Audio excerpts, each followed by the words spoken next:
morning, everyone.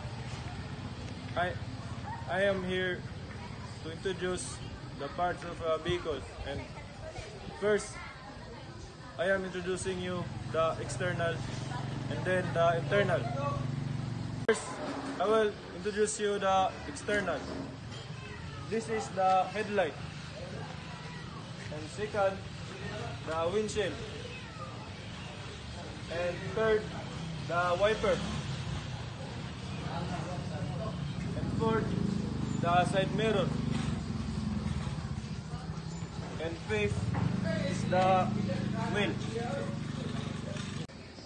And I am here in the back side of the external. This is what we call the tail light, and this is the plate number. And I am here introducing you the internal parts of the vehicle.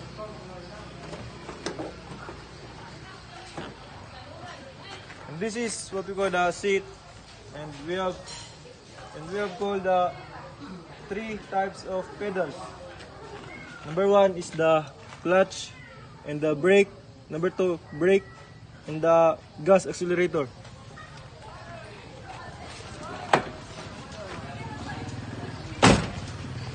And this is what we call steering wheel.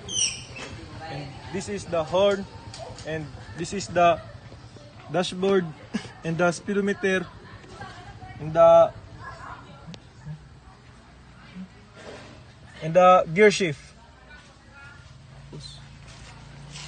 And this is the rear view mirror, and this is what we call the seat belt for in case of emergency. And that's all. Thank you. Peace. And that's all. Thank you for watching, sir.